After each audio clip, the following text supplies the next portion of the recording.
कलाहांडी जिला अंतर्गत लांजीगड़ ब्लॉक रे 26 गोटी पंचायत रहुवा बेले एबे भी अनेक गुड़िए गाँव में विशुद्ध पानीय जल ठारू वंचित अच्छा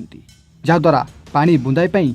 लोके नाही नथिबा असुविधा भोगुवा बेले शुक्रवार विजेपुर पंचायत स्थित सिंधीभटा ग्रामवासी लांजीगड़ विडीओ को एक दायपत्र प्रदान कर सूचना अनुसार सिंधीभटा गाँव में 60 रु ऊर्ध्व आदिवासी परिवार दीर्घ वर्ष धरी बसवास कर बेले गाँवर 3टी नलकूप रही ସେଥିମଧ୍ୟରୁ 2ଟି ନଳକୂପରେ ପର୍ଯ୍ୟାପ୍ତ ପରିମାଣରେ ପାଣି ବାହାରୁ ନଥିବାରୁ ଗୋଟିଏ ନଳକୂପରେ 60 ପରିବାର ନିର୍ଭର କରୁଛନ୍ତି। ତେବେ ଗୋଟିଏ ନଳକୂପରୁ 60 ଘର ପରିବାରକୁ ପାଣି ନିଅଣ୍ଟ ହେଉଛି। ଏନେଇ ପୂର୍ବରୁ ପଞ୍ଚାୟତ ଠାରୁ ବ୍ଲକ ପର୍ଯ୍ୟନ୍ତ ବିଭିନ୍ନ ଅଭିଯୋଗ ପରେ ଗାଁରେ ଗୋଟିଏ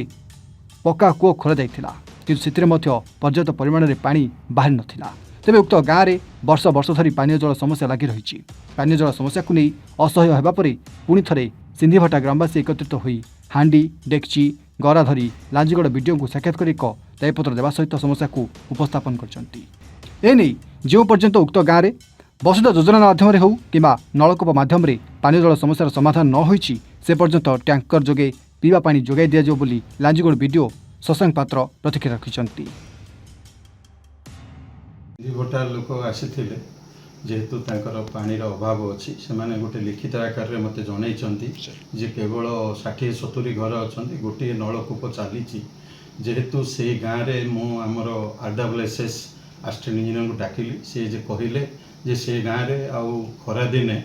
ट्यूबवेल अच्छी किंतु खरा दिने से जाक सुखी जाऊँगी तेणु सरकारंकर निर्देश अच्छी जो गाँव में आम पानी जोगई पारिबो नाही माने ट्यूबवेल द्वारा किंतु ताकू टैंकर द्वारा जोगेवाई आमको निर्देश अच्छी मु से रिपोर्ट तांको को मगेदेवी मु मौखिक निर्देश देदेली पीओ विजयपुर को से आसंता काली ठारू टैंकर द्वारा आमे पानी समस्याटा पानी जोगेदेबू टिल जो दिन पर्यंत आमे तांको को ट्यूबवेल की कौन बोरवेल द्वारा पानी न देइछु।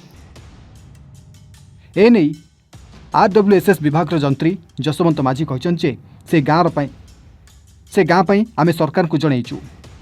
एस्टिमेट होती आसिले आम से गाँव में पुणी बोरवेल खोलू जे पर्यंत से सब न होईची से पर्यंत आम टैंकर जोगे पानी जोगाई दो बोली से प्रतिक्रिया रखिछन्ति। लोक मैंने आज आसी सेठी तांकर पानीर समस्या को लेकर तांकर गाँव में आम गोटे पानी टांकी करिछु किंतु दुर्भाग्यवशतः से जो पानी टांकी आम करिछु से आमर प्रोडक्शन वेल बोले कि कहूछु से प्रोडक्शन वेल रे पानी आमर बहुत तलक खसी जाइछि जो मध्य मोटर को 5 मिनट की 10 मिनट हेतकी मध्य ही चली तो देखी दे करी आम गोटे आउरी एस्टिमेट करिछु पॉपुलेशन वेल सेटा एबे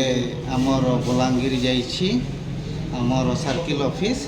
सेटार अप्रूव हेई करी आसिले आमे से गाँ को देबु एबे वर्तमान पाई सिंधीभटा ग्राम पाई आमे गोटे पंचायत को कुहा गला टैंकर रे एबे तांको पानी दिया करी ऑलरेडी गला सेटा तो कही हेबो नै आमे आमर लेवल रो आमे करिके आमे ऊपर लेवल को पठेइछु सेटार केबे आसीबो सेटा तो मु कहि पारिबिनी जेते शीघ्र होई पारिबो मु हमर हायर अथॉरिटी को कहिबी जेते शीघ्र होई पारिबो आमे चेष्टा करूछु कि आमे शीघ्र करिबो। तो जे पर्यंत बोरवेल न होचे से पर्यंत से माने कि भଳି भाबरे पानी माने सुविधा पाई पारिबो सेटा हेई नै एबे वीडियो को पाख आसीथिले वीडियो कहले जे टैंकर रे तांकू माने सिंधीभटा ग्राम को पानी दिया जाय। लक्षण हरिजन ग्राम हूँ सिंधीभटा पंचायत हूँ विजयपुर थाना हूँ विजयपुर ब्लॉक हूँ लांजीगड़ जिला कलाहांडी आम पानी समस्या नहीं कर आसी ब्लॉक को 60 घर परिवार आम बसवास कर दीर्घ दिन अच्छु से पानी असुविधा अच्छी पानी टोटाल बाहर ना आम 2टा रिंकुआ भी अच्छी नलकूप 2टा अच्छी से पानी टोटाली किसी सोर्स देना गोटे नलकूप टिके बाहर 60 घर परिवार लाइन लगिक पानी पीवा पड़ुछि तो वीडियो सार के आसिक आप्लिकेसन दे प्रतिश्रुति देते 2 मास टैंकर जोगे पानी दिया 60 घर को आउ 2 मास पर जोड़ा काम सेक्शन कर कामटा सक्सेस करे पानी सबुदिन के चिरदिन समस्ते पानी पाई पारे सेमती कर वीडियो सार आमको प्रतिश्रुति देते जदि प्रतिश्रुति देते किसी जदि पदक्षेप न नेबे टेकअप न नेबे बोले आम आउ थे आसिक ब्लॉक घेर करबू ब्लॉक घेर गला पर भी किसी शुणले ना आम रास्ता अवरोध करबू पानी समस्या आम गाँव में 5 वर्ष तले बोर मन खुल देते से बोर पानी सेटिंग कर पारना कि पानी आसुना बोली पानी भी आसुना आम बोर गोटे चालू थिला सेटा भी खराब हो गला गोटे बोरिंग रो पानी आम 60 घर लोग खाऊँ से समस्या आसिलु विश्वनाथपुर तो विद्युत सर के देखा कला पर विद्युत सर काना प्रतिश्रुति दिले आपण मान के कहले 2 मास पाई कैंटर पानी सुविधा कर दिया जीवो आरी 2 मास पर का बोर सेटिंग करबे कि नदी रे हो जुटी हो गोटे सेटिंग करके ना पानी दिया जीवो 2 मास पाई कैंटर पानी पिउ था बोले कहले तेबे उक्त सिंधीभटा ग्रामवासी को केते दिन पर्यंत टैंकर जोगे पानी जल जोगाई दिया जाउची और केबे गाँव पानी जल समस्यार समाधान होउची ता केवल देखा बाकी रहिला लांजीगढ़ मलबेनक रिपोर्ट एवन ओडिशा।